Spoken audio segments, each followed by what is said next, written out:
یہاں ڈیگو پیترو سے کہتا ہے تمہاری خاموشی مجھے خوفزدہ کر رہی ہے، میں نے پہلی بار تمہاری آنکھوں میں خوف دیکھا ہے، یتیم خانے میں وہ کون آدمی تھا؟ جس کے جواب میں پیترو کہتا ہے زمین میں دفن ہوا ایک راز تھا جو آج میرے سامنے آ گیا، سفید داڑھی کے ساتھ ایک خوبصورت مسلمان لگ رہا تھا، لیکن مجھے یقین ہے ڈیگو یہ دنیا کا خطرناک ترین انسان ہو سکتا ہے۔ یہاں حکیمہ دیسمینا کے لیے روٹی لاتی ہے اور کہتی ہے میں نے تمہارے لیے کھانا بنایا ہے، تم بچے کے لیے کھاؤ اسے۔ دیسمینا کہتی ہے میں تمہاری نیت جانتی ہوں، تم نے اور ایزابیل نے میرے بچے کو مارنے کی کوشش کی، پتہ نہیں تم کھانے میں کیا ڈال کر لائے ہو۔ حکیمہ کہتی ہے تمہارا بچہ تمہیں زہر آلود کر رہا ہے اور تمہیں پتہ تک نہیں، لیکن دیسمینا کسی طرح سے اسے وہاں سے بھگا دیتی ہے۔ یہاں الیاس عروج سے کہتا ہے اسحاق آقا کی طبیعت خراب ہے، وہ نہیں چاہتے تھے کہ ہم ان کے ساتھ جائیں، لیکن ہمیں پھر بھی ان کے ساتھ جانا چاہیے تھا۔ جس کے جواب میں عروج کہتا ہے میرے ذہن میں بھی یہی آیا تھا الیاس، مگر کیا کرتے، یہ جہاز ہمارے پاس امانت ہے، ان سب لوگوں نے اپنی جانیں ہمارے لیے خطرے میں ڈال دی اور مجھے جلدی دیسمینا سے بھی ملنا ہے۔ جس کے جواب میں الیاس کہتا ہے کیا کوئی مسئلہ ہے کیا بھائی، کیا بھابھی ٹھیک تو ہیں؟ جس کے جواب میں عروج کہتا ہے الحمدللہ وہ ٹھیک ہے، آغا کی حالت کی وجہ سے میں وہاں پر نہیں بتا پایا، دیسمینا امید سے ہے۔ یہ سن کر الیاس خوش ہو جاتا ہے اور کہتا ہے تو آپ بتا دیتے اسحاق آقا خوش ہو جاتے، لیکن پھر وہ کہتا ہے وہ کیسے خوش ہوتے، ان کا گھر جہنم بن گیا ہے، ان کے زخم ہمیشہ تازہ رہیں گے۔ یہ سن کر عروج کہتا ہے میں بھی اسی لیے خاموش رہا۔ اس کے بعد اگلا دن شروع ہو جاتا ہے۔ کیلمنوس میں پیترو رات کو سے پوچھتا ہے خبری نے اس انجینئر کا نام کیا بتایا؟ رات کو کہتا ہے ابو محمد۔ اس کے بعد وہ کہتا ہے مجھے سمجھ میں نہیں آیا جناب، ان دیہاتیوں کے لیے کون سا انجینئر کشتیاں بنا رہا ہے جس کی وجہ سے پوپ حضرت بذات خود زحمت کر رہے ہیں، اور اس سے بھی بڑھ کر کہ اس شخص کو آپ نے خود پکڑ کر پوپ حضرت کے سامنے پیش کرنا ہے۔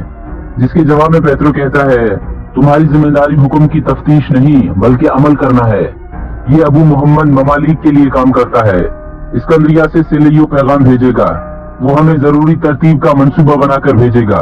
اس کے بعد پیترو اس سے پوچھتا ہے یہ سلیمان کتاب والے کا معاملہ کہاں تک پہنچا؟ رات کو کہتا ہے چاروں طرف تلاش جاری ہے، بہت جلد ہم نتائج تک پہنچ جائیں گے۔ یہاں عروج اپنے ساتھیوں کے ساتھ اسکندریہ پہنچ جاتا ہے۔ بندرگاہ پر کلچ بھی ان کا استقبال کرتے ہیں اور کہتے ہیں کیا ہوا، اس پوسیڈن کو واصل جہنم کر دیا؟ جس کے جواب میں عروج کہتا ہے ہم نے اسے سمندر کی تہ میں روانہ کر دیا، لیکن اسے آخری سانس لیتے اپنی آنکھوں سے نہیں دیکھ سکے۔ یہ سن کر کلچ بے بہت خوش ہو جاتے ہیں اور انہیں گلے سے لگا لیتے ہیں۔ وہیں دور کھڑا کلچ بے کا بیٹا ان کو دیکھ رہا ہوتا ہے اور اپنے ساتھ کھڑے جعفر سے کہتا ہے اسے کیسے اپنے بیٹے کی طرح گلے سے لگا سکتے ہیں، مجھے یاد نہیں کہ آخری مرتبہ انہوں نے کب مجھے گلے سے لگایا۔ ایسے خوش ہو رہے ہیں کہ جیسے عروج نے سارا بحریہ روم فتح کر لیا۔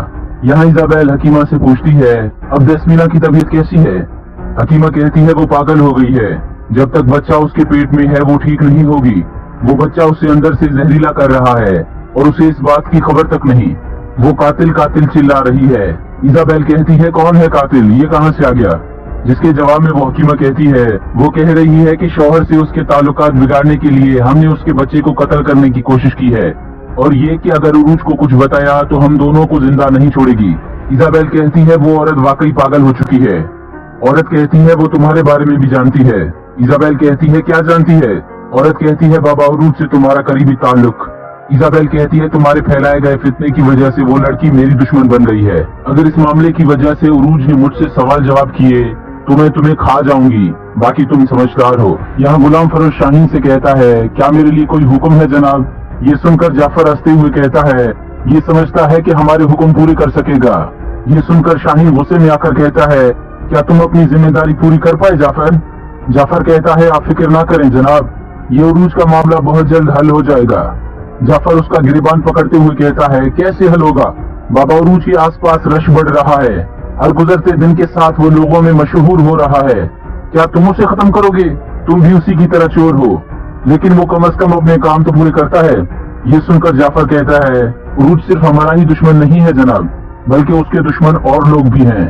یہاں سمندر کے کنارے دو لوگ مچھلی پکڑنے جا رہے ہوتے ہیں، اچانک ان کی نظر سمندر کے قریب پڑے ایک شخص پر پڑتی ہے۔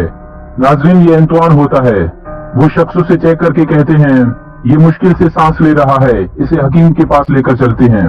ناظرین محترم یہاں پر یہ ایپیسوڈ ختم ہو جاتی ہے۔ اگر آپ کو ہماری ویڈیو اچھی لگی تو ہمارے چینل کو سبسکرائب کر لیں، ہماری ویڈیو کو لائک کریں اور کمنٹ باکس